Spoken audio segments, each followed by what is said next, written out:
welcome to Let Me Know How It Is, a pop culture podcast about TV, movies, comics, animation, and all things geek. This is how we spent our summer vacation, content-wise. I'm Zach Slater. I'm Frank Melman. And I'm Clifton. We will separate this into three easy categories. It's going to be movies, TV, and comics. Animation, if it's on any of our lists, is just going to go into where the medium it is. So there will be some summer movies in here for sure, but not necessarily tied to new releases only. So this is our definitive list of why we've been so distracted the last few weeks. Months, whatever. Yeah, Months. One of those things. Let's do movies first. Sure. Let's. Fire away, Frank. I was able to see a couple movies in an actual movie theater with Clifton and our beloved engineer. Wow. Yeah, it's weird. It was a special occasion, for sure. It was. My wife and daughter happened to be out. They were not out. They were not knocked out. They were out of the country. They were on vacation visiting extended family. So Okay. I was able to see a couple movies. So I saw with them, I saw The Last Voyage of the Demeter. Mm-hmm. I liked it. I thought it was good. I had read Dracula. If you're not familiar with the story, it's a chapter. It's a chunk of the novel Dracula, Bram Stoker's Dracula. It plays out a lot like the tag was kind of, people were talking about it, saying it was kind of like Alien on a ship, and Right. that's kind of what it is. Mm-hmm. But yeah, overall I liked it. It's it's very much a thing of a crew inadvertently takes on a coffin. They think it's just a crate, and then horror ensues as one by one, they're getting picked off. Some people have a clue of what's going on, some people don't. But yeah, it's got what's the guy's name from Suicide Squad and from the Ant-Man movies? David, I never know how to pronounce it, but Dastmalchian. I believe that's how his name is pronounced. David Dastmalchian, yeah. Yeah, he's great. In a lot of stuff. He pops I like up him a lot. I'm happy for him. I like that guy Yeah. quite a bit. I think he's pretty great. So I was happy to see him. And then it's got, if you're familiar with Game of Thrones, has the Onion Knight in it. Right. He'll always be that to me. I love that guy. I love that character. Let me see if I can find his name real fast.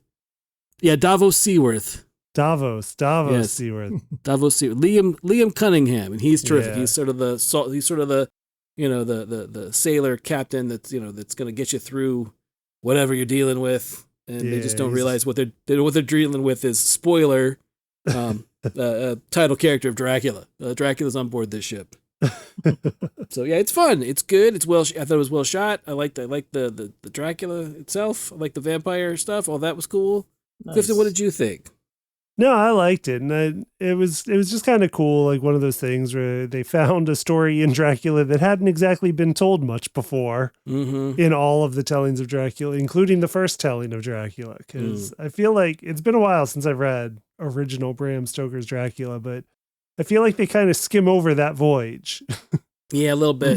And this just expounds on what happens. I read it fair, I didn't have to, it was never assigned to read Dracula. I just read it on my own. And that was one of those things I remember that scene to me particularly stood out of just visually how cool that would be. Right. And it does a good job of capturing, I think, what the book does. Yeah. Explain the scene for us quickly. It basically is a scene of the ship, the Demeter, ending up in London Harbor, sort of sailing in, if I remember correctly. Yeah. And it's not, no one's on board. It's a ghost ship. Right. It's a ghost ship, and and they, the people of London are dumbfounded as to why or how it got there, and you kind of have this feeling of Count Dracula sort of slinking away, and oh no, now he's in the streets of London. Right. So it's kind of a cool bit of, I'm sure Bram Stoker was, scratching his head trying to figure out how the hell do I get him to London? In Transylvania, and this movie is how it happened. So yeah, it's good. I remember seeing a lot about after the fact of why was it out now, and I think it was just out now for me, so that I was able to see it in a movie theater and enjoy that experience. Right. Yeah. But yeah, I think if it was a little later, maybe in a month or so, it would probably done a little better. But it's a good movie. It's worth checking out. Right. Oh, you mean month-wise, why it's out now. Right. Why was it not released year-wise. in I was going to August? say, yeah. this is back in my there were a couple of sites back in the days like you can kind of see like what movies were being optioned and screenplays that were selling and stuff like that and everything. I used to follow that stuff a lot. This movie had been in development 10 years, 12 years, something like that. I remember like Viggo Mortensen was attached to it when it was like first being like announced, and this thing always sounded really cool to me. I never read Bram Stoker's Dracula, but I knew the gist of it, that this was like basically extrapolating on like a scene that sort of like is just sort of meant and is said in a few lines. And it always sounded really, really cool to me. And I almost went with you guys. You guys may not know that. I was not aware that you were even in play. Yeah, our engineer was working on me for a little while.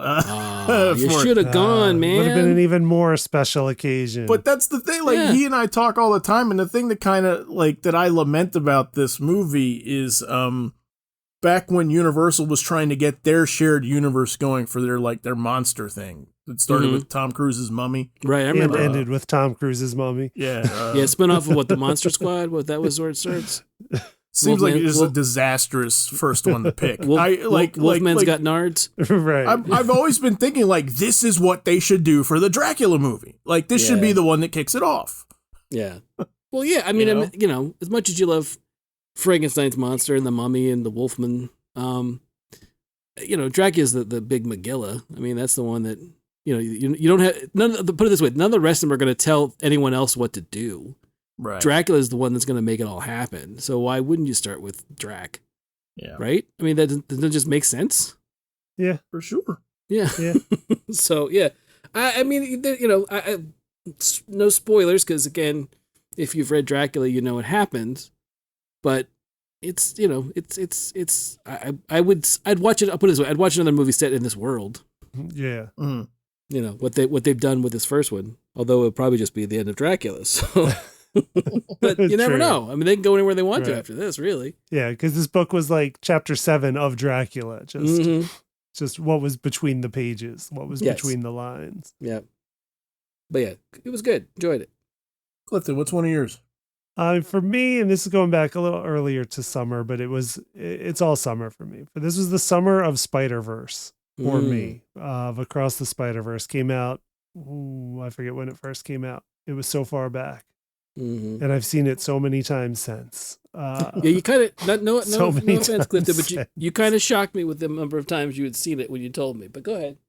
Yeah, because I was trying to get see when exactly it was I had seen it, so I went back into my AMC A-List app to see it recorded and I realized they actually missed one. There's one I know I saw that's no longer recorded in this app. And I think it was because they were like, this has to be a glitch. Like, we'll just delete this one because nobody could have seen it 5 times this close together. So we're just going to delete this last one. But I'm sure I saw it 5 times in my double check logs that I keep for fail safes. But yeah, I've seen it 5 times. I saw it 5 times. I saw it once a week for a bit, and then a couple weeks, and then a couple weeks. Wow. And is that the record? I saw the first one 4 times in the theater. Okay. So I did see that one a fair amount too, back in 2018. Have you seen anything more than 5 though? I'm curious. In the theater. Ooh. Yeah. Endgame is close. It might have tied Endgame. Okay, wow. Because I did see Endgame. That one was funny because it kept, hung out in the theaters in a while. And then it was still in theaters the day that Far From Home came out, at least in our theater. So again, Engineer and I, who go to movies all the time together, did a double feature of Avengers Endgame that year in 2019 and Spider-Man Far From Home same day, back to back, just because we could. Okay.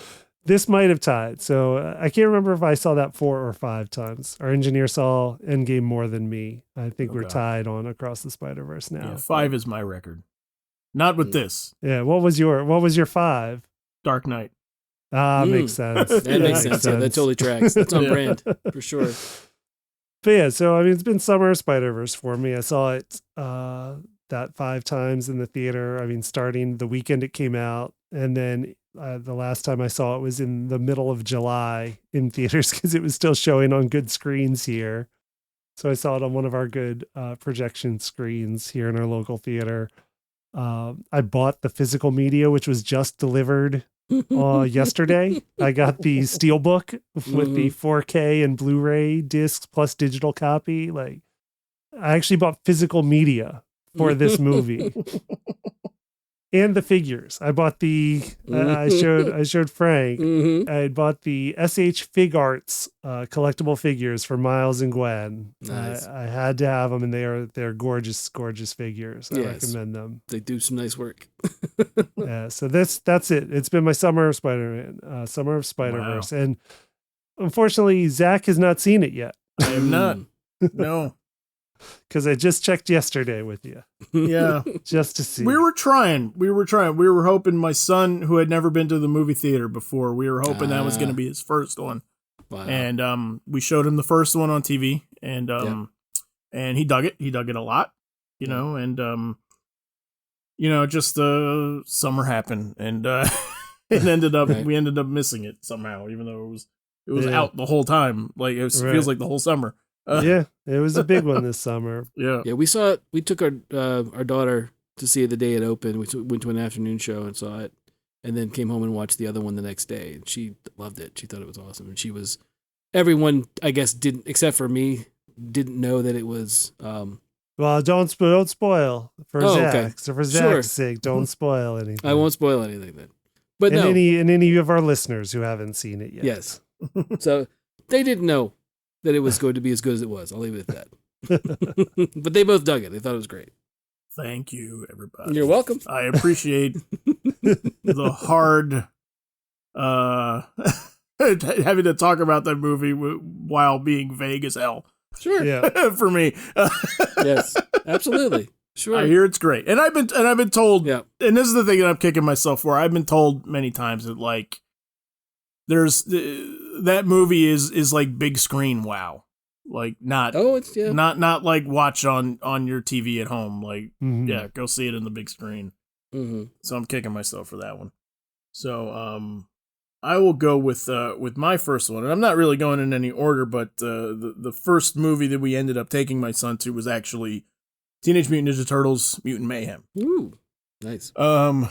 He's into Turtles. He watches the Nickelodeon stuff and everything like that, and he's seen some of the '80s stuff that I've shown him also. So he digs them. And he saw the trailer and he was like, "Can we go? Can we go today?" And I showed it to him like months before it was coming out. And I'm like, "No, it's coming out. We got to wait a couple weeks, buddy." But you had to teach him the disappointment of trailers being released so early. Yeah, exactly. It's just a teaser. Movie's not going to be out for 10 months, kid. Yeah. This is the one, though. I mean, like, I see Spider-Verse's influence, which is cool. It's cool that it's influencing other things. And I can't say enough good things about the way this Turtles movie looked. Like, I really, really admired the art style where it looked sort of the way that, like, the art on your doodle, like in the margins in school would look, or when you covered your textbook in a paper bag and you would just draw draw all over it. Right. Like that, they somehow made a movie look like that. Right. And it was great. Like, I love that the proportions were always like kind of weird and nothing was symmetrical. And, I mean, it's a good movie all around, I think, but I mean, that's the thing that really like sticks out to me that I feel like I could just talk for hours about, was just how it looked. Right. Yeah, I remember when the first trailer dropped, it got some hate because people love to compare. Everything, has to be a binary of this is good, that's bad. It has to be. So people are like, Spider-Verse is good, so this is bad because it's obviously inspired by Spider-Verse. And I mean, I think it's only inspired in the sense that they realized they don't have to look like they can come out and look like how they want to look. They can play with animation. They don't have to look like Pixar. They can do different styles. Because I don't think it exactly looks like Spider-Verse style either. They just found like a different avenue to kind of pay respect to the original comic book origins. Yeah. Like the original sketchy indie comic book origins of Turtles, but do it in their own way, where Spider-Verse pays respects to like all the different, various media that Spider-Man has been in over the years, starting with comics and everything. So Yeah. I don't think it's a ripoff, but I mean, it's inspired in the sense that they were like, yeah, that was able to do different stuff and succeed. So let's also try to do different stuff and succeed. And I think they did, because I did see this movie as well right when it came out, and I thoroughly enjoyed it a lot. Good. Yeah, that stuff that you're talking about, like, really kind of disappointed me that all that stuff was out there. And yeah, I mean, inspired by Spider-Verse in the sense that they were both sort of unconventional looking animated movies because they didn't look like Frozen. Right. Nothing against Frozen. Frozen's awesome.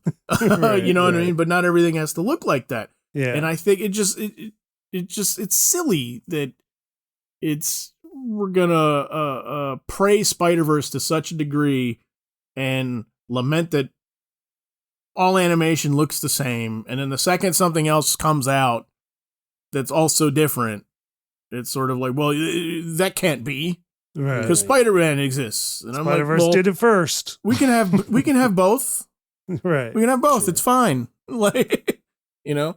And it was like Teenage Mutant Ninja Turtles, Mutant Mayhem. It does, like, it's Seth Rogen, Eric Goldberg, and I forget who the third collaborator was, because I think there's a major third collaborator on this one. Jeff Rowe was the director. The Jeff Rowe director, yeah.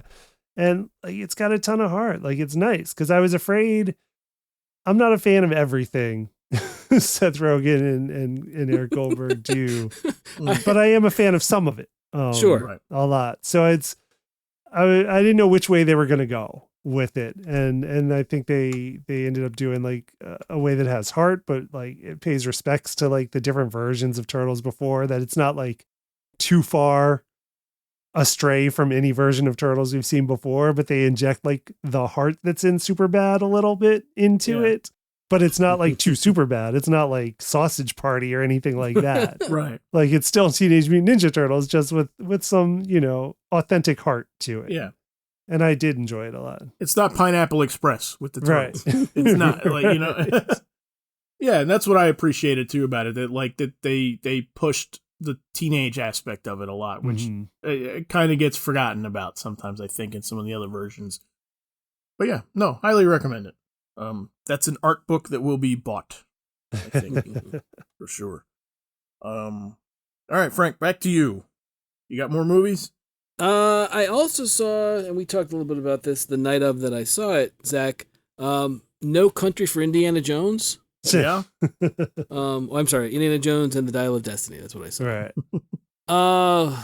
I thought more about it, and I think that on the heels of No Country for Nick Fury, which was also called Secret Invasion, right? I just was kind of in a space of, the idea that when you're sort of given the premise that the old guy's lost a step and he's no longer capable of tomb raiding or superheroing or super spying, and then and that's the premise, and that's what you get. So I don't know if that was seeing them back to back is what did it. I saw Indiana Jones and Dial of Destiny. I immediately called Zach because I need to talk. I have thoughts about this, right. And my thoughts weren't good. My thoughts were not good. It made me sad, and I didn't want to feel sad coming out of an Indiana Jones movie, but it did. Everyone's seen it, right? We've all seen it. We have all seen this one. Yes. Okay. So, if you at home or you're wherever you are listening to this right now, I'm about to spoil parts of it. I'm not going to spend too much time on it because we have other things to talk about. But I think we talked about this that night, Zach, which is the idea of when you get the little tag bit at the end with the hat. I'm like, no, leave it out there. Leave it out there. Yeah. You've just shown me this movie that clearly shows he can't do it anymore. And I don't want him. I don't want him out there anymore. I don't want that. I love Indiana Jones. He's one of my favorite fictional characters ever, and I don't want him out there. Unless it's total like Indiana Jones flashback CGI, make him 20 years old again, or 30 years old again, or 40 years old again, then I don't want it. I don't need to see sad Indy carried around like a sack of laundry for the third of his movie. I don't want that. So, no, thank you. Yeah. Yeah. It's a little sad. Him teaching his class and like they're not paying attention. Yeah. you know, which is a clever like bookend to like how the times are changing and everything. I understand. I get it. I get subtext. Right. You know, yeah, right. But, exactly. Yeah, but subtext. It's like, I get it. It does. I mean, it does have its. I mean, it's meant to make you feel that way, but it is just funny seeing like the first class where, you know, he has to crawl out the window. Oh yeah, because everybody, you know, loves his class. And him. To this one where he's like, didn't any of you do the reading? You know, right? Yeah, it just felt. And again, the other thing we talked about was, as much as I like Phoebe Waller-Bridges, her character, I'm not sure if we were supposed to like, and it also felt like they were trying to backdoor a pilot for her while they were doing this movie, which, you know, don't do that. either give him that last moment of like, give him his glory, or don't, but don't do it like that. That was just right. I didn't care for how it was done. So there's one scene that we talked about, I think, again, that night, because, again, I had lots of thoughts as I was standing in Target ranting. Oh, yeah. like a lunatic. No, I thought like something was wrong when you were like, I need to talk to you. Why are you calling 911?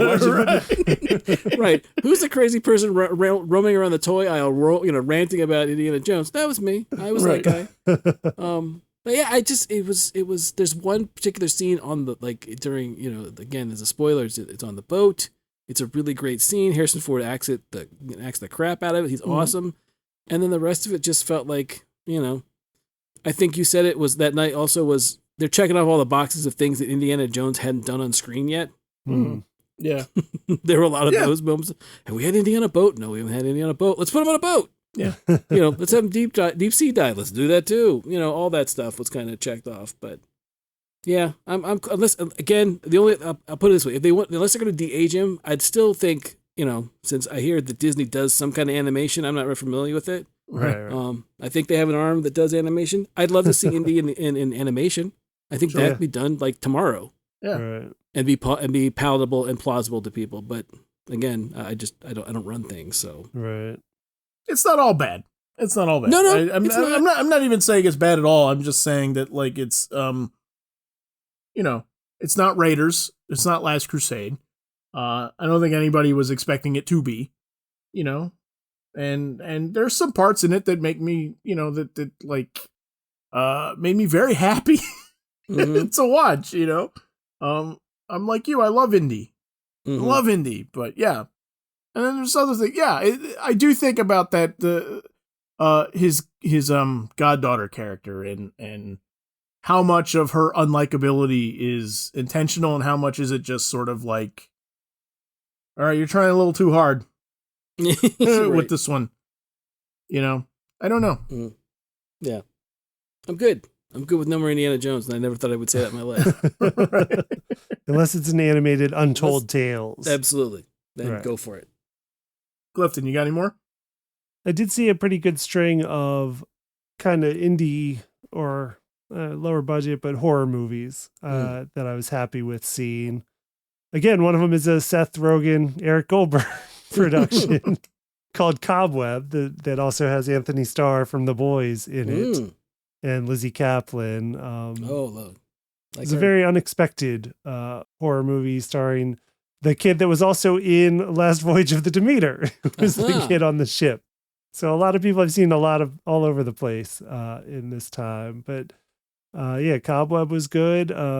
Seemingly troubled kid in a troubled home where Anthony Starr is the father and Lizzie Kaplan is the mother. But then, you know, you find out things aren't quite what they seem. Where a child is hearing voices like coming from the walls in his house. It was an interesting movie. I liked that one. Saw it back to back almost with the horror film Talk to Me, which was the one about, I think it was an Australian film about a hand that if you touched, you could communicate with the dead. And that one I thought was very good and unexpected. But yeah, it was a really cool horror movie. And then earlier in the summer, I'd seen Boogeyman, which stars the girl who plays Drash in Book of Boba Fett.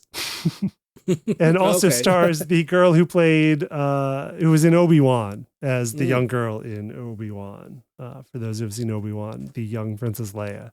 I thought it was funny that the two of them are starring as sisters in a film. I was like, man, Disney's all over everywhere. Right. Mm-hmm. They're getting everyone. Everything's an audition tape for Disney. Yeah. Basically. Yep.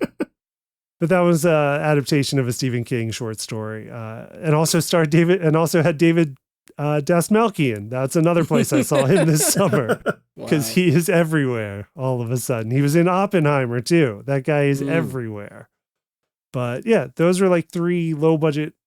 I mean, not low budget, but like indie, kind of small scale horror films that I enjoyed all 3 of them actually quite a bit. I'd recommend those 3 for horror fans. Nice. Just looking for something simple and small. So those are the things that filled out my summer. And The Blackening. The Blackening is hilarious. More comedy than horror, but very funny. Frank, you got anything for a lightning round for movies? Saw Blue Beetle. Okay. With our engineer Clifton. Another special occasion. Yes. Yep. Saw that with them. Loved it. Thought it was great. It was enjoyable. I thought it was well done. It's got a lot of heart. It's not action packed, so when action happens, it's very good. They make a nice bit of managing to basically lay a lot of track for DC history without overdoing it or over explaining stuff. There's not a lot of exposition, just sort of like this happened and moving on. Right. Okay. Our engineer commented he didn't know too much about the character. I, on the other hand, read all of Ted Kord's series as well as most of Jaime's. So, I liked all the stuff that they did. I thought it was great. It also, I think, and Clifton, you'll back me up on this. A lot of it hangs on whether or not the lead actor, the kid from Cobra Kai, right? Was it Jolo Maridueña? That's it. Thank you for saying that. But I mean, if you like him at all in Cobra Kai, you'll love him in this. I think he has, as an actor, has a bit of, there's something earnest about the way he portrays characters. And I think that it works really well for Miguel as well as Jaime. Mm-hmm. I kind of want to see him in not something that's kind of like over the top or superhero-y to see how he's in something. I really look forward to watching him in something like that. Right. But he's great in this. I think he's a really good choice. And whether Gunn is the beginning of Gunn's DCU or not, I definitely want to see his character come back in other DC stuff. Yeah. So I'm hopeful that's what we're gonna get. Right. If we don't get an outright sequel to Blue Beetle. Yeah. It's like it does. I think its success hinges on the family aspects, and they're prominent to show that in the trailers, and they were smart too, because that is the heart of the film. And I think that is what sets it apart from the other stuff, because you can look at the trailers and be like, yeah, it looks like a fairly straightforward superhero movie. And in many ways it kind of is. But that just the heart angle through the family and everything, that's where it excels to me. And it is enjoyable to watch. George Lopez is funny in it. And I'm not really even a George Lopez fan. I'm not a mark for that guy either, but he's good in this. Yeah, it's just enjoyable to watch him in this. I know that it started out as an HBO Max original movie, and then the budget got upgraded to be a feature release, I suppose, is what happened. But watching it, you can still kind of see like, oh yeah, this is like a made for streaming movie. Mm-hmm. But there's also kind of charm in that, I think. Yeah. Because they were having to do stuff a little more constrained than they might otherwise. And I think it works better for it, honestly. Because sometimes when you give them the budget from the start, they kind of get lost with the money and just want to spend the money because they have it to justify having it. And this one, they were more constrained in having to figure out ways to work without the money before they got the extra money. And there's some charm in it being kind of a smaller film. At times, and then you can see where the budget went, because stuff does look good in the action scenes. Nice. So that was my opinion on that one. I'm a little intrigued to see it now. I don't know if it got a fair shake at the theaters, because it didn't do so hot, but right. It deserves better. I think it deserves better and more. They should have pushed it more. It's lost in the DC shuffle, though. I think everyone's like, does this matter? Does this not matter? It's a confusing time for those movies. But I think as a standalone DC film, it's pretty good. Yeah. Yeah. Cool. All right, so I'll do my lightning round, and then we will move on. So, Okay. I did watch Batman: The Doom That Came to Gotham, the animated movie, Okay. from last year on Max. This is the movie that happens when you've been making Batman movies consistently for a decade. Right? You get to this one? Yeah, it makes way for something like this, which is truly unlike any Batman movie you will ever see. Mm. You know, it's definitely you know, if you're a H.P. Lovecraft fan, you will dig this.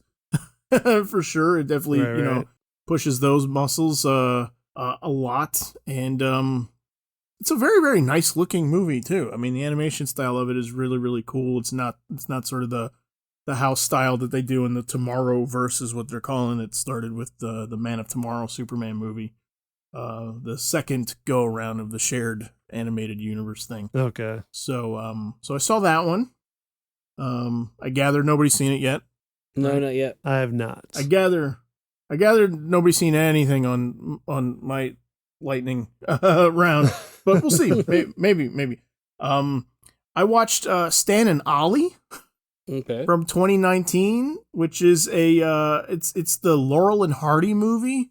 Okay. With Steve Coogan playing Stan Laurel and John C. Reilly playing Oliver Hardy. It's great. It is great. Yeah?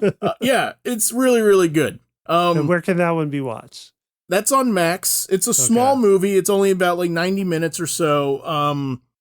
And it covers just the period late in their career. Like it's set in like 1953 when they were touring in the UK and their fame had waned by this point. And they were doing this tour to sort of like kind of get financing and to garner interest for a like a comedic Robin Hood movie that they've been wanting to do together. And it's sort of like kind of like the last hurrah for them. But I mean, but the relationship is just terrific, and you know, lovely movie. And you know, if you've watched any of the Laurel and Hardy movies, which you should, they're funny. They're still funny today. I mean, these guys, it's uncanny how well they pulled it off. Like, Steve Coogan is amazing as Laurel. Amazing how he gets the mannerisms down. So, yeah, no, it's just this sweet movie that, you know, I loved every minute of it. And then the other one, which I'll go into quickly, because I don't know that you guys have seen it, Venture Brothers. Radiant is the blood of the baboon heart. I watched this last night. Have not seen it yet, unfortunately. I have seen it. Okay, you have seen it. A lot. Liked it quite a bit. Yeah. So I watched that. I like it a lot too. It is now streaming on Max. Yes. For anyone who has Max. And yes, if you're a fan of Venture Brothers, as you know, then which you we don't are. need me to tell you to go see it. Yeah. It's their send off. Yeah. This is you know. Yeah. And you would say it's a honorable send off. Oh yeah. Yeah. Okay. Yeah. It's bittersweet. And this is nothing story related or anything. I'm not talking about story. I'm just bittersweet in the sense that it's hard when you know that they were greenlit for a season 8. Right. And the green light got canceled. And then I mean, luckily we got a movie that they could finish it up in. Mm-hmm. You know, but it's just a little sad when you know that like there was another season coming that was in production that we will never get. Right. Yeah. You know. I mean, I'm of two minds about it. I liked what we got a whole lot. I thought it was a good send off. At the same time, I could see where they were gonna spend the next season building up to where we got to. Yeah. And I'm kind of like, I love those guys. I love them so much. But at the same time, I was kind of like, this would have been a whole month, months of me going, get to what you're going to get to. Right. And instead they do. So. Yeah. And it's what I expected. It was, I was expecting this to be very, very good because when I heard the season was canceled, I knew I'm like, oh, it's just going to be like all the A material from the season. Mm-hmm. Yeah.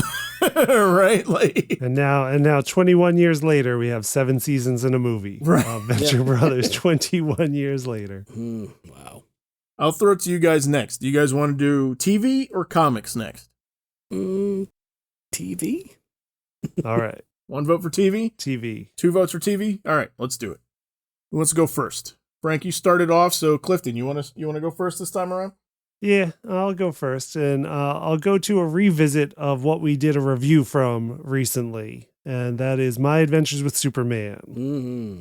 I have, after our review, where you can go back and hear our review of the first 3 episodes that they dropped when they dropped the premiere, which was actually like the 2-part pilot, I would say, plus the first standard episode. So we covered it as those 3 episodes.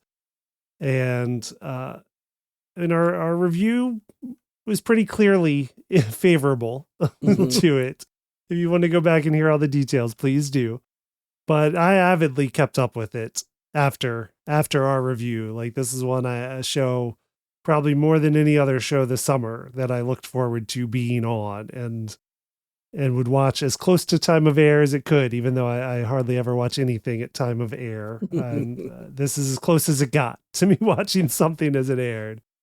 I would get it like right afterwards on DVR so I could skip commercials, but I would watch it that night, and I was not disappointed.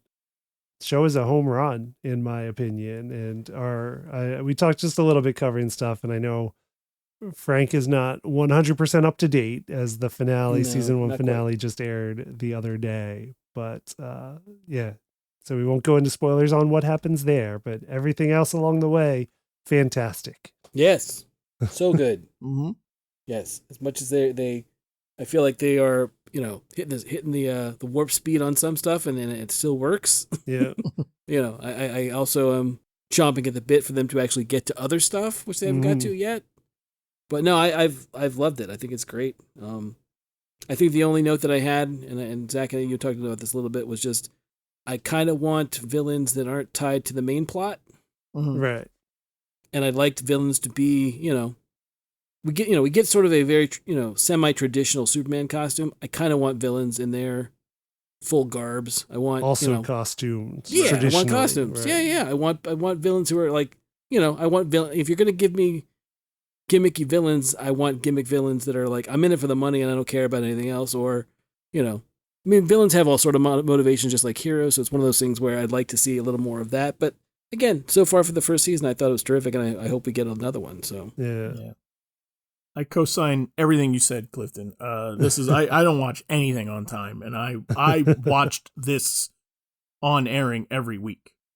Yeah, I could not wait every Thursday for the new one of this. And the thing that like really really warms my heart is the fact that it got so much praise online.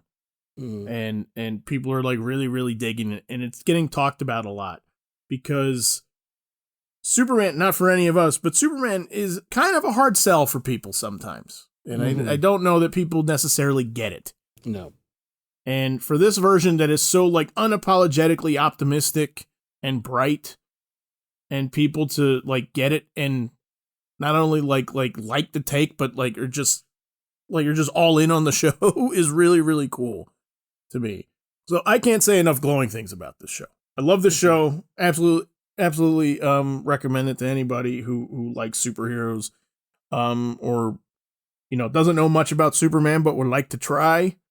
Give this one a shot. Yeah, I can't wait for season 2. I can't wait. Yeah. And they've gotten to like so many surprising things. Going back to our review episode, we made some predictions about like things we'd like to see or stuff, and they hit some of them. Hit one of them. I think it was Frank's pick of a villain or antagonist to see, which was spoiler alert, Mixie. Mixus Pitalik. And like the take they give us, which I was surprised because I was like, how would they do that in this in the universe of this show? Right. How would that work? And they make it work. Oh yeah. Yeah. And it's great. It's a great episode. It's a great episode. Yes. Again, Zach, you and I chatting about it were like, you made the comment of it's like one of the most Silver Age things you've ever seen outside of comics. And I'm like, yeah, it absolutely is. It works. It works what so I would well. tell people. And the Tim stuff, Superman the Animated Series, would homage Silver Age in weird ways sometimes. And what I would tell people, like the League of Lois Lane bit is the most Silver Age thing I've ever seen in a Superman cartoon. And the Bruce Timm stuff did Titano Yeah. Like, you know. Yeah. Right. It's true. Yeah. Check out our review. It's awesome. But just watch Yes. it. It's great. Yep. It's all available on Max currently. Yes. So much fun. What do you got, Frank? I'm a little late to the party on this one, but I had again with with my wife and daughter out of town. I had a lot of time on my hand to watch again stuff that I'm like, I'll watch this. I watched on Hulu. I watched Reservation Dogs, and I was amazed at how much I love that show. And I never want it to go away, but I know it's going away after this season.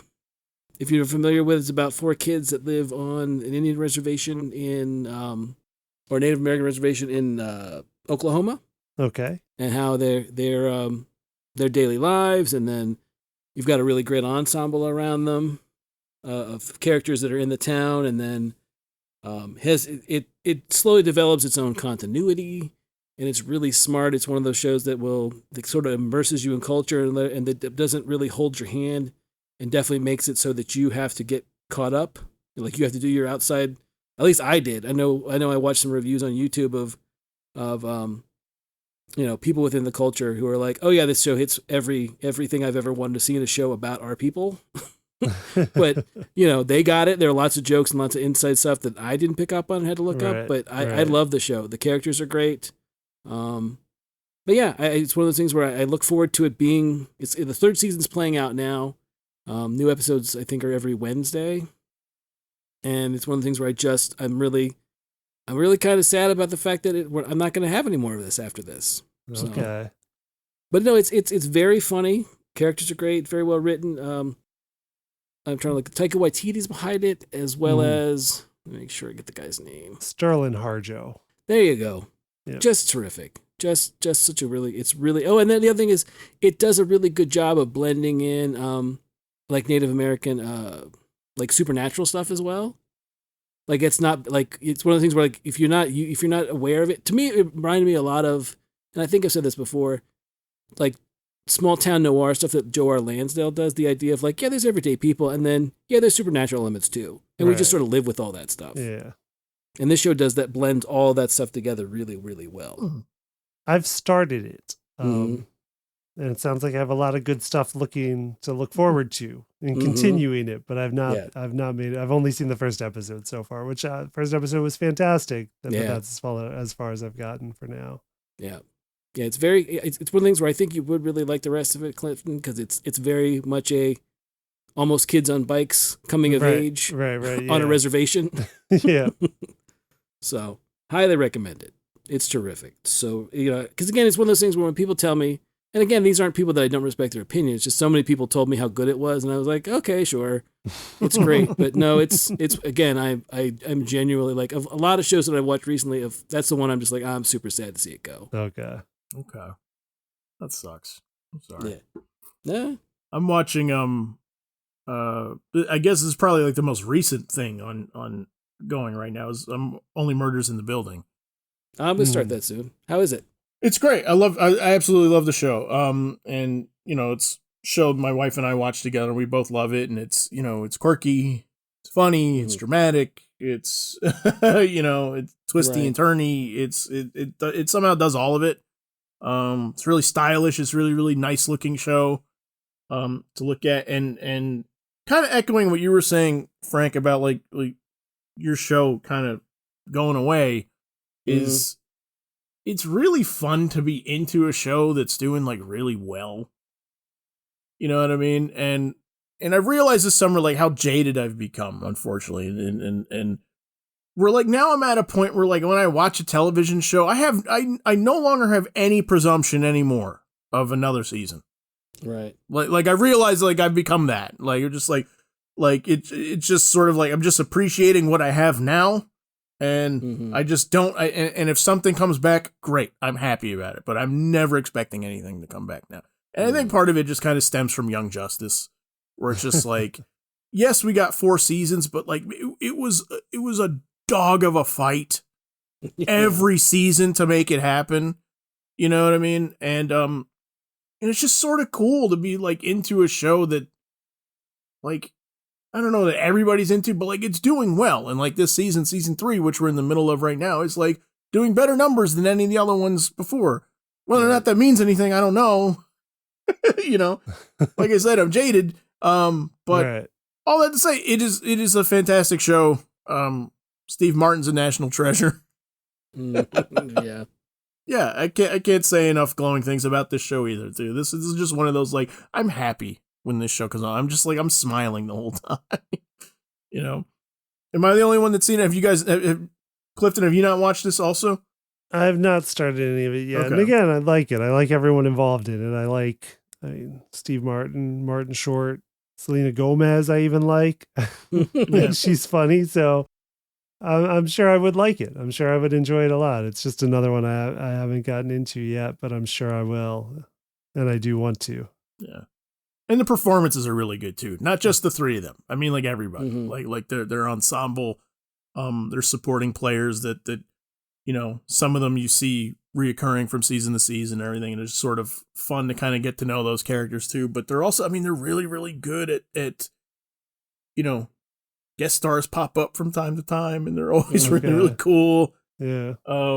And even like just people you don't know, like there's actors in there who are like, I have no idea what their names are. And they're just like, man, like this woman's amazing. Like, you know, like the presence, there was like one actress in an episode, a few episodes back, like the third episode this season. I'm just like, this woman has such presence. She's like a media critic or something. I'm like, this, like, she's an amazing actress. And I wish I had her name, but I didn't plan on going off about her, but I mean, she's terrific. Anyway, so that's mine. Can I throw out Secret Invasion? Have we all seen that? Yeah. Did we all have that on our list too? Yeah, I saw it. It's commented earlier. Yeah, I saw it. Okay. And Clifton, you've seen it too, I'm sure, you know. Yes. Okay. Yes. Well, I think I enjoyed it more than Frank from the sound of things. I think Frank was not a fan, possibly. I didn't hate, and again, it's one of the things where I didn't hate it. I just felt like it was a situation of, because I saw a lot of reviews of people saying, well, it should have been a movie, it should have been, you know, phase 4.5 right of the MCU, and I think that's one of the things where like it should have been more like the comic, and that's where one thing I'm like, I don't think it should have, because I think the comic, I've always thought the comic didn't go far enough. Right. Mm-hmm. In the fact that if you have an alien invasion of shapeshifters that could basically, you know, pull up behind you and take you out, more people should have been taken out. Mm-hmm. And I think it's like a handful of characters that, you know, and then there's like a big reveal that some characters have been Skrulls for a long, long time. Right. And that's fine. I don't have a problem with that. But I do believe it's one of those things of, with this, you know, there was a lot of is Nick Fury lost a step? Is he no longer in charge? And it felt very much to me like kinda like I don't really feel like the guy, you know, the whole thing of I've always got an eye, you know, to look after things. I don't know, and it's also one of those. It's problematic when you have a character. I'm totally, if you've again at wherever you're listening to this, if you've not seen it, I'm about to spoil major plot points. If you have a character that suddenly has like the entire catalog of the MCU as its power set, that's a big deal. That's a huge thing. And I think being so steeped in comics, I understand that when they set up stuff, it may not pay off for a long time. And I'm okay with that. But I think, you know, Joe Q Public, that's their big complaint about a lot of Phase 4 stuff is like, we're watching the mousetrap being set. And I just want to see it go at this point. And I also feel like a lot of times they just, it feels very much like they don't have, it's like little mousetraps are set up, not like the one big overarching thing. And again, I'm okay with that too. I've read plenty of comic books that didn't connect into every major event and love them. But I think that's the problem with the MCU is that people expect all this stuff to be like, well, surely we're going to see Amelia Clark's character come back and be a major force for good or evil at some point, but that might be 5 years from now. Mm-hmm. You know, and it's different when it's month to month in comics. That therefore the payoff comes a lot quicker. Right. Yeah. What do you guys think? I really like this one. I did genuinely. You know, I make no excuses about the show at all. I genuinely liked it. You know, this I thought was definitely like one of the more atmospheric shows that Marvel has done. Like I like the sneakiness of it. And the sort of like looking around looking around your shoulder, like paranoia aspects of it. I thought that was done in a really, really cool way, and I thought that the show had a visual style that made you feel that paranoia, and it was just like not all the shows I think have done that, where it's like they're not shot in a way where like you're meant to feel something, to like evoke a certain specific emotion, and I think this one did it really, really well. And I don't know that a lot of them have done it like really since WandaVision, to be honest. You know, I think it does that really well in the first episode. I think that opening with the dude with the, again, from Game of Thrones, I don't know the actor's name. If you've seen Game of Thrones, he's the guy with the flaming sword. But his whole, like, I wanted that guy to be around for, again, spoiler, I wanted that dude to be around for like longer. I knew as soon as he spoke his truth, he was done. Right. But even though, like, just his kind of like, his paranoia is palpable. And I don't know, for me at least, I didn't feel like that was something of like, that the feeling of everyone, I gotta look over my shoulder all the time because I never know who's real and who's not. Sidebar, when Kurt Busiek was developing Thunderbolts, he wanted, at one point he'd done it in a way that he was gonna have the original Avengers team basically replaced by a villain for months at a time till like the only one left is Cap. And then Cap realizes, oh crap, I'm surrounded by villains. Right. As opposed to what we got in Heroes Reborn. And that's the kind of feeling I wanted for somebody, was to be like, oh my God, I'm in a room full of Skrulls. Right. And now I'm, this is it. This is their end game and they've won. Because again, the part where he's on the train with Talos and Talos is like, says a thing about 1 million. He's like, there's 1 million of you here? Right. That's a huge, like, again, that's a huge deal. And it just felt like, I do feel like it's, it suffers a little bit from, it's not the Vancouver effect. It's not the British Columbia effect of like we're shooting on a Hallmark set and this is where we're shooting. Because again, there are some pretty big set pieces. Yeah. But I also feel like in scope, it should have been the I mean, granted, this is again another big deal is you have the president, of the United States. Was it Dermot Mulroney? No, yes. Who's it? It's Dermot Mulroney. Yeah. Dermot Mulroney says, basically, get off my planet. I'm going to kill all you aliens. Yeah. And you have that sweeping thing. And again, it's not something that, that's a big deal again for anyone who's on the planet that may or may not be alien. And does that extend to like Asgard? Are Asgardians aliens? I don't even know. I feel like it does raise the question about like New Asgard now, like the town on Earth. Mm-hmm. Yeah. Yeah. But again, again, it's not, I don't want to be that old guy ranting in a cloud. Because I've lived through like what truly okay superhero TV is. Yeah. If at any point in my life you had said, outside of the Fox David Hasselhoff one, hey, guess what? You're going to get a Nick Fury Agent of S.H.I.E.L.D. miniseries at some point on TV. I'd have been like, there's no way. Right. And this is just one in a myriad of things that, that Disney and Marvel has done. And again, it's like, what is it about? It's, even bad pizza is still pretty good. Mm-hmm. That's how I look at it. Like, I still liked it. I just was hoping for, I don't know. I wanted a little more of the feeling of, like you said, Zach, that the paranoia. I wanted that palpability of like, oh man, I can't trust anybody. Right. Yeah. Yeah, no, and I don't disagree with that either. I do think that, but on some level, like I do also kind of like the smallness of it. And this is also the first time it's going to sound like I'm criticizing Marvel, and I'm really not. Like, I've really, really enjoyed everything that they've been doing, but I do understand the frustration that some people have, because it does feel a little slow moving and kind of meandering and not really sure like what to focus on anymore, Right. But I thought the bad guy here was like really, really good. I liked his, he had presence. Sure. Oh yeah, he definitely did. I bought his story. I bought his motivation for everything. And some of the bad guys, while everybody's been like really, really well done, I think some of them have been a little forgettable. And I think that he was the first one on TV that really kind of popped for me. Yeah. Well, I kind of liked him in the way, I think, again, I saw a video that talked about like he's kind of, in a way, up until he makes his turn where he sort of like gets kind of mustache twirly. About, it's not about saving my people. It's about, you've disrespected me in front of them and now I have to kill you. He kind of reminds me of Carly Morgenthau from Falcon and Winter Soldier. Mm-hmm. So she's the same thing of like, she's got a good point, and I was looking forward to her and Sam playing this game of let's talk it out, let's fight it out for a while, and then she kills the church. She kills some innocent people, quote unquote, and then they decide, well, she's got to die. Spoiler for Falcon and Winter Soldier. Sorry, but that's the thing. It's like I think you're dealing with that's one thing I think Marvel needs to understand, and DC's going to have to understand is, and that's one of the things I liked about Guardians. Spoiler for has everyone seen Guardians? Nope. Okay, don't want to spoil it's that. on Disney Plus now. Go watch it. Yeah. Go watch it. Go watch all these things. I just think it's one of those things of, you can't kill everybody. Right. I know it's comics, and I know everyone comes back eventually.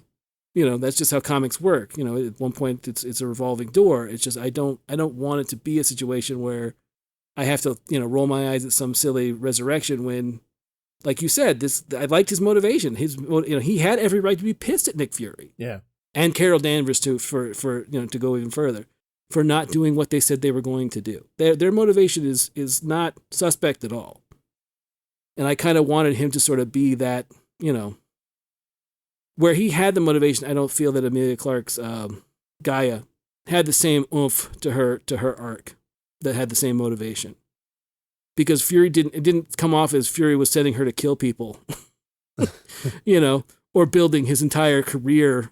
That's the other thing. That's the other thing about this I didn't like was the fact that Fury is a paper tiger. Like he has nothing going on except the fact that he has his network of shapeshifters Right. that kill and spy for him, and that's all he's got. I mean, that's what it sounded like to me, right? Was the reveal was, oh yeah, by the way, the only reason is because when Talos calls him on his nonsense and says, hey, you can't. We've helped make you who you are. Right. You're where you are because of us. Right. It's not like Fury has anything to come back at him with. Fury's kind of like, well, yeah, you're right. It's a great scene, though. It is. It's a great scene. It is. But it also is one of those things of like, so the guy who we thought, again, no country for Nick Fury. We have no, this great guy that's supposed to keep the world together. Nah, not so much. So that's Secret Invasion. Yeah, you may feel differently. I'm just saying again. I've got a lot of notes about that one. I wouldn't say don't watch it because it's got some good stuff in it. It's just one of those, check it out for yourself. Even though we're letting you know it is. All right, lightning round on TV. What else do you guys got? I've not finished either of them yet, but I started the Justified City Primeval mini. I've seen a couple episodes of that so far. Okay. I like it. It's scratching that itch of Raylan Givens and a new big bad, with him not being in Kentucky for this mini. He's still from Kentucky, but just not in the mini. I like it. And then the only other thing I watched recently was Righteous Gemstones season 3 started. Okay. I think it's finished at this point. That all comes down if you like Danny McBride and his stuff. If you don't like him, then don't bother. Although, oddly enough, talking about Justified, Walton Goggins is fantastic in the Righteous Gemstones as his uncle, Baby Billy. I love Walton Goggins. I'm a mark for that dude. He's terrific in it. He's so good. So that's what I've been watching. That's the last things I've seen recently. So okay, Clifton, how about you? Any last ones? For shows, I've not completed anything. I've just been working on a couple shows. I've been working on season 2 of From on used to be Epix. Now it's on MGM Plus, I believe is what they changed the channel's name to. Horror series starring Harold Perrineau from Lost. How is that? I like him a lot. He is great. I like him a lot too. I've liked him ever since he was Mercutio in Romeo and Juliet. Oh yeah, that's going back a ways. Yeah.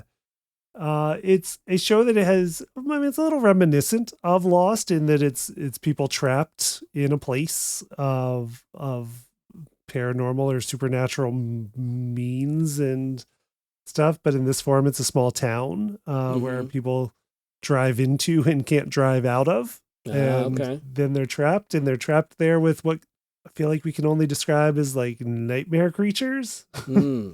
Which take the form of very friendly, like mid-century, like milkmen, or like they look like 1950s townspeople. Okay. That don't run; they only walk after you. But if you can't get out of town, there's only so far you can go. Even if these nice, friendly looking things are only walking after you, and then if they get you, you are out of luck.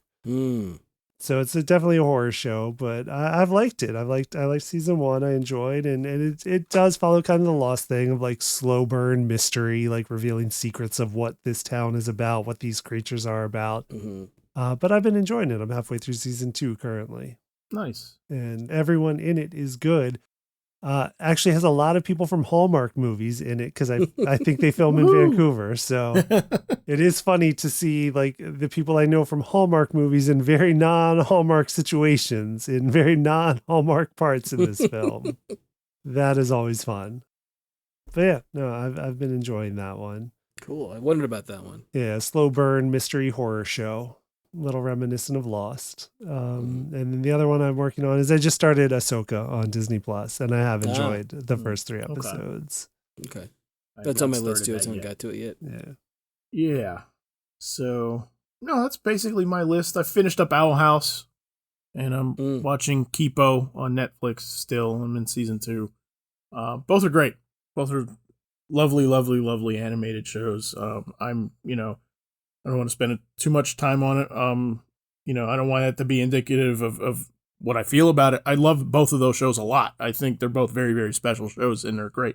I'm just throwing them out there just for some old stuff that people can kind of track down, and that that are beginning, middle, and end. If you're interested in watching something all the way through that's already out now and it's sitting there, they're both on there on Netflix, and Kipo's on Netflix, and Owl House is on Disney Plus right now. Okay. So those are 2 things that I wrapped up and am continuing to watch now.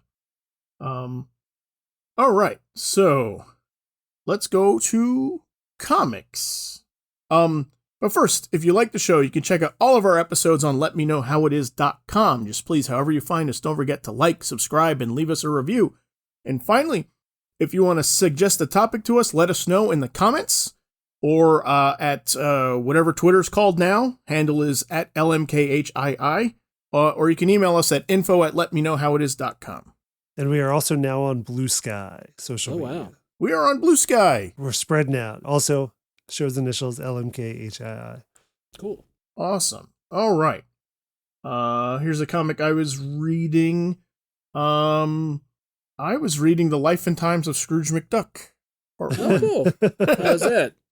It's very, very good. It's also very long. It took me a long time to get through it. And who is the creator on that? Don Rosa wrote and did the art, I believe. I believe he was a one-man show on that one. Not a one-man show. Artist, yeah. Inkers and letterers and stuff like that. Obviously, I shouldn't say that. But no, it's great. It's a lovely, origin of Scrooge McDuck, and how he gets his fortune. If you're a fan of the DuckTales, the 2017 DuckTales specifically, they certainly, homage this and take aspects of the story. But that was one thing that I kept thinking about the whole time because, you guys all know the animation's my first love, and I kept thinking about it the whole time. I'm like, I want so bad there to be a straight-to-video, like, Life and Times adaptation of this because it's so great. But it's just like, it's 12 issues. Part 1 is 12 issues, but no, it's terrific. It's absolute, and it's just like, kind of like Forrest Gump in the way that sort of like Scrooge meets everybody, right? There's Teddy Roosevelt, Right. Yeah. Young Indiana Jones and Scrooge McDuck. Yeah, exactly. Yeah. But, endearing and you get a sense of the family tree aspects and which is always fuzzy to me watching the shows. Like, I never got it, but like reading it, I'm like, oh, I get it. Like, this is Donald's mom. Like, and this is where his temper comes from. Cool. Right. Yeah. I've never read it. I've seen it around. I've always wanted to, but I've not read a lot of the Carl Barks or Don Rosa Scrooge stuff over the years. I'd like to get into some of that though. Yeah, me either. It's been on like, oh yeah, I should read that at some point and just haven't got to it. But I'd like to check it out as well. Highly recommend it. So, okay. All right. So what do you guys have? I went through my Comixology stuff that I downloaded. And I'm like, I haven't got to this yet. When I was looking for something to read when we were on a little bit of a vacation when my wife and daughter got back, I read the original Clone Saga trade paperback. The Ben Reilly Spider-Man Clone Saga. No, actually earlier than that. Oh, the 70s. The 70s one. Yeah. Right? Okay. The 70s one. The original, like Gwen coming back and the Jackal and there's a tarantula appearance in there. And? Well, hang on. Let me say. I've always thought, being friends with you for so long, I've always thought that deep down you have a soft spot for this story. For that part? Yeah. I do, and you know why? It's funny that you say that, because the only reason why is because I was thinking about it, and I looked up, I was looking at the reading the issues, because it collects like 11 issues or so of Amazing, and then when they revisit Carrion, a character that's introduced into Spectacular, I believe, and then some other stuff, just some supplemental stuff wrapping up basically Gwen's clone stuff, and the High Evolutionary sprinkled in there too. It just was, I thought about it, and I think it might be one of the first issues of Amazing Spider-Man I bought off the rack. Oh, really? Like, it's part of it. And it's heady stuff, like for, as young as I was, it was pretty heady stuff that there's a clone and, it turns out that, spoiler alert, Peter's college professor is actually a supervillain known as the Jackal. So, yeah, that was one of the things I was like, because I remember I have, some of those, dog-eared copies of those issues. But yeah, I have, that part of it I did. And I wonder, I was kind of like, well, do I, is it as good or bad as I remember? It's about the same. Like, okay. I like some of it. Some of it's really cool. Some of it's not. It's Jerry Conway is the main writer in a lot of it. I think it's got, various artists, I think. Let me see if I can find out real quick. But yeah, overall, it's not awful.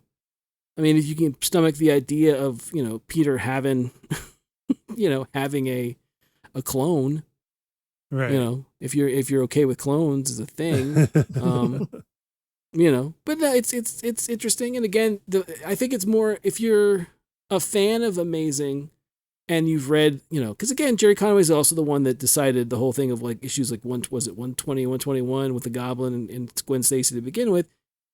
It's pretty powerful stuff to have a person you thought, with how Gwen Stacy dies and then how she comes back, how that would just, as a reader, that would, and Peter Parker, how that would screw up his life.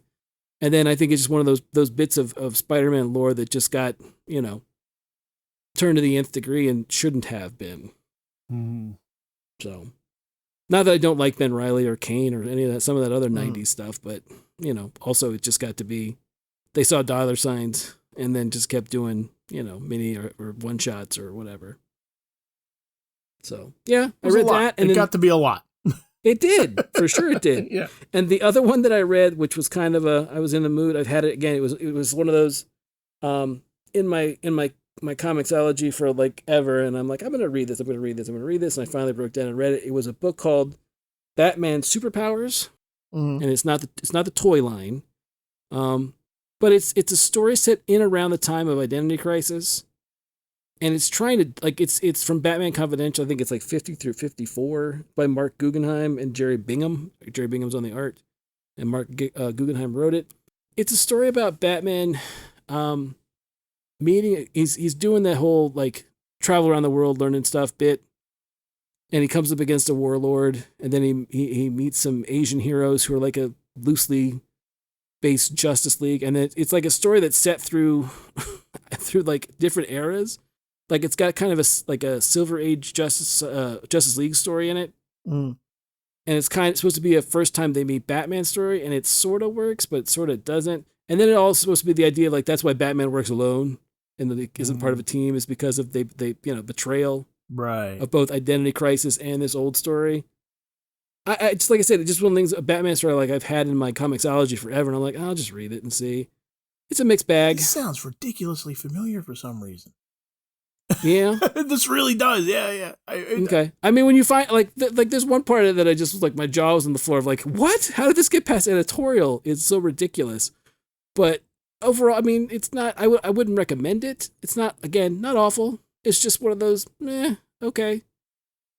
I see what you're trying to do there by saying that, Batman can't trust a team, unless it's his family, I guess. I don't know. I get it. I think it was just someone who's trying to capitalize on identity crisis and how, the whole spoiler alert mind wipe thing happens. So, but yeah, I like I said, it was in my comiXology forever, much like the original Clone Saga. So I was like, I need something to read. So, okay, I also read The Thing, Next Big Thing. Okay, how was that? It's good. Really, really good. Yeah. It's short. I don't know. This is one of those things I read digitally, and sometimes releases are a little are staggered. So I don't know if I've read it all or if there's another trade coming. That's what I'm kind of fuzzy on. But this is the book that came out at Marvel. God, I want to say 2020, maybe 2021. The Walter Mosley book with art by Tim Riley. The art's terrific. Oh my God, the art's so lovely. No, I mean, it's the Thing doing Thing stuff. I don't want to go too much in the story because I get you. It's very easily spoiled, I think, but it's like I said, Thing doing Thing stuff. And he goes to lots of places and it's awesome. The trade paperback came out about a year ago. Okay. So it had run, I guess, starting in 2021, the series. Yeah, it sounds good. I mean, we talk about The Thing all the time. Yeah. A lot. We talk about The Thing a lot here. Good old Ben Grimm. Ever-loving blue-eyed Thing. Yep. Right. So it's one I do want to check out. Yeah, me too. All right, so that's some of the stuff that we read and watched and put in our eyeballs over our summer vacation. So there's a lot to choose from over there. If you guys are looking for another book or looking for new show or movie, something to check out. As always, we'll post links and examples to everything we talk about on letmeknowhowitis.com. Just please remember to like us and follow us on social media, and we will see you guys next time.